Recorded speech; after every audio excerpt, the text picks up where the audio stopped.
Ladies and gentlemen, politics is a game of numbers, perceived or real. On Monday, the 16th day of May 2022, Raila Amolo Odinga unveiled Martha Karua as his running mate for the upcoming general election. That move by Raila Amolo Odinga is disrupting the political equation for William Samoei Ruto and his brigades in the larger Mount Kenya region. And yesterday, Martha Karua entered in style in his home county of Kirinyaga. In this video, I want us to look at the grand reception of Martha Karua in Kirinyaga and what it means for the 2022 general election. Before we do that, in case you are watching this channel for the first time, I want you to take a second or two, click that subscribe button so that next time we produce a video like this, YouTube will automatically notify you. And to the subscribers, I want to continue. Thank you guys for your continued support, because without that support, the channel cannot be where it is. The only request I make, please, for this particular video, give it thumbs up. Now, politics is a game of numbers, either perceived or real. And something very interesting is happening in this country in this year's election. The largest voting bloc, the larger Mount Kenya region, is not producing a presidential candidate. In the last election, for example, in 2017, the bloc, the mountain bloc, voted to the last man, to President Uhuru Kenyatta. In fact, Uhuru Kenyatta got 4.1 million votes from the entire Mount Kenya region. That's huge. Raila Odinga got 88,000 only. 88,000 against 4.1 million. And because the region is not producing a presidential candidate, and the fact that President Uhuru Kenyatta is not supporting his deputy and instead supporting Raila Odinga, there was going to be that temptation to choose a running mate from the mountain. So William Ruto nominated Rigathi Gachagua as his running mate, and Raila Odinga also settled on Martha Karua as his running mate. And when Raila Odinga settled on Martha Karua, three things were triggered immediately. The first thing which was triggered is the undecided voters. You know, we always had the undecided voters in this country and in the larger Mount Kenya region. Majority of those people who are undecided made a choice. Remember the previous day, Ruto had nominated Rigathi Gachagua and they were waiting. Who is Raila Odinga going to unveil? Is that person going to be Peter Kenneth? Is she going to be Sabina Chege? Is the person going to be Martha Karua? So when that choice was made, majority of the people who are still undecided made the move. The second thing which was triggered is the women card. And that's why you see almost all leaders from the Kalenjin nation, I can quote them. There is Aaron Cheriot, Kipchumba Murkomen, all of them are questioning where the women were when Martha Karua contested in the last election. The truth of the matter is that by unleashing Martha Karua, the women card is triggered. So majority of women are now associating more with Martha Karua based on that choice, because on the other side they chose Rigathi, then Raila chose Martha Karua. And then the third thing which was triggered is what I call movements from UDA supporters to either Azimio or undecided.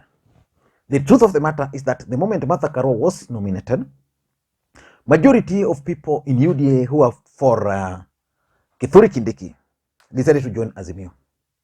And then the majority of people who are still undecided or who are in UDA but were supporting a credible ticket then decided to join Azimio. And let me just play for you this clip so that you can understand what I mean.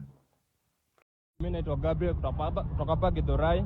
Mimi nimekuwa mfuasi wa Ruto, lakini pale ambapo alichukua Rigathi, alafu Raila akachukua Martha, mimi sasa nafuata Raila nyuma. Ukiangalia kwa nini? Ukiangalia tiketi mbili, Rigathi Gachagua na Ruto, au si huyo mienendo yao ya hapo nyuma iko na questions. Ukiona mtu kama Rigathi amejaza makesi. Ukiangalia mtu kama Martha Karua, she is clean. Na mtu akona principle. Yes. Martha Karua unadhani ataleta mkumbo fulani kutoka kule Mlima Kenya? Manake hivyo ndo kama amelengwa. Kabisa. Kama mimi nimehama leo. Okay. Mimi pale nimeona Martha Karua nikasema ndio. So yesterday, Martha Karua embarked on a homecoming tour of Kirinyaga. And the reception, in my view, were perfect, were good. Why? Because the last time Martha Karua was in Kirinyaga, she could not even address the residents there. Yesterday, there were celebrations. She attracted big crowds. I want you to watch this clip briefly, then we can figure out the implication.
Now, from those video clips, and the truth of the matter is that the receptions were so good, and there have been clips of Martha Karua being heckled in Kirinyaga, and if you review those clips closely, then you realize that those clips were actually edited. Let me just play for you this specific one, because you can tell from the way the people there are excited in Jubilee shirts, but the voiceover is like they are not happy with whatever they were being told. So the UDA side is embarked on a propaganda, because politics is a game of perception. They must create the perception that Martha Karua has been rejected.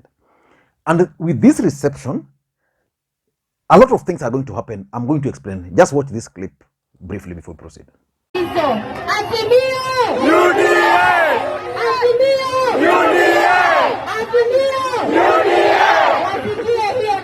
Now, let us now go to the main issue.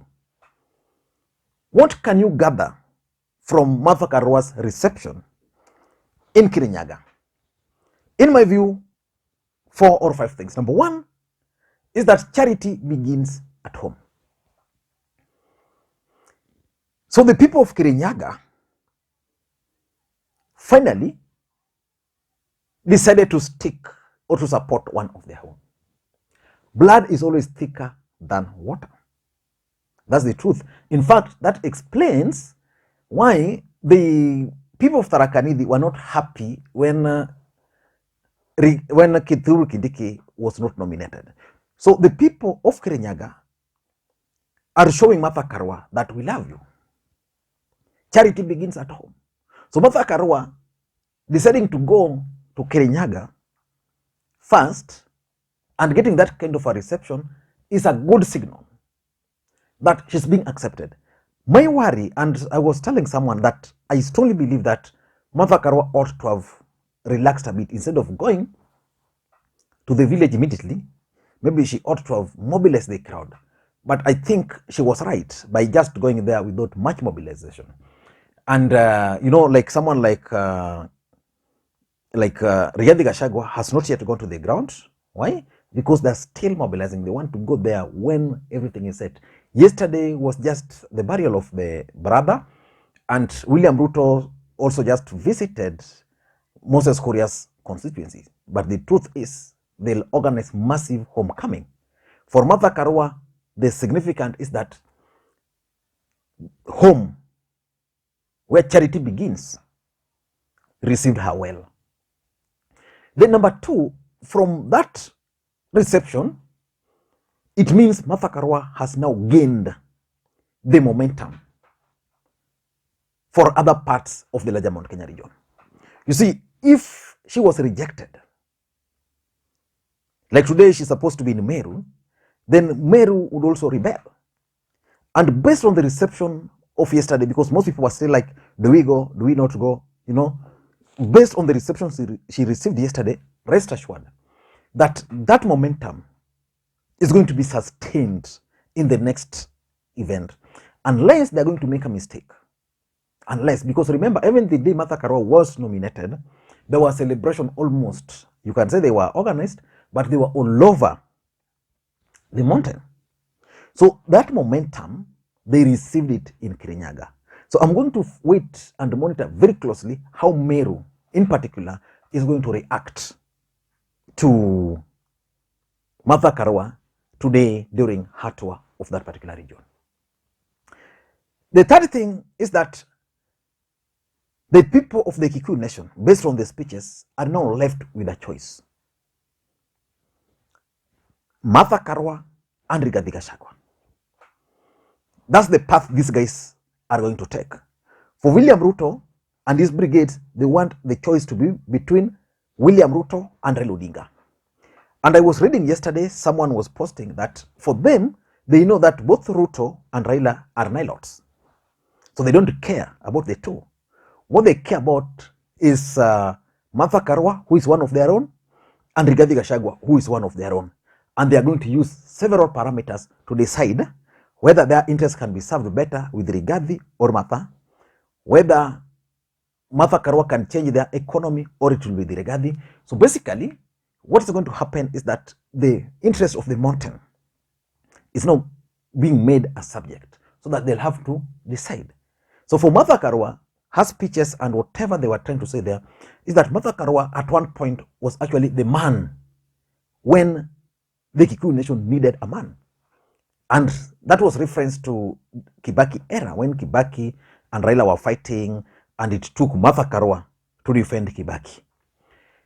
During that time, according to them, Rigathi Gachagua was busy with the KANU defending Moi, and probably that's why he can't be trusted with the community. So the community interest, the Kikuyu nation, is going to come out. Which team can protect the interest of the Kikuyu nation? And if you ask me, I think Rigathi Gachagua has started on a wrong footing. I'll do a video on the mistakes he has already made 3 days after being nominated. The fourth thing is the credibility. Credibility. You know, if you look at Rigathi Gachagua, you look at Martha Karua, and you compare their speeches, totally different. Rigathi Gachagua was on Inoro talking of someone who is going there to defend the Kikuyus, is going to steal for them. A friend of mine gave me the translation. I don't know whether I wrote it somewhere. Jemo. What was the Gutaha? That was his word. That is going to Gutaha in Kikuyu. That for him is going to defend, is going to steal on behalf of the Kikuyus. Is going to defend the Kikuyus from Ruto. So the question is Ruto going to fight the Kikuyus? So the credibility is coming up, and the women card. Women card. Will the mountain go for a woman, or will they go for a man? And someone was reminding me that, you know, Lee, in Nyeri, for example, where Rigathi Gachagua comes from, women ndio wakusema na wakutenda mostly because of alcoholism, which is taking down majority of men there. So like these women might decide to go for Martha Karua in the larger Mount Kenya region. So basically, the women factor in Mount Kenya politics is something, because again, if you look at this country, which region elected majority of women, and even in this election, who are going to elect majority of women, if not central Kenya? And the other important aspect is that Martha Karua and the civil society, will she be able to bring them back? Because William Ruto had started winning the hearts of the civil society. Martha Karua, Raila Odinga ticket. And what does that mean for the mountain? Until next time, this is Lee Makwiny. Bye-bye.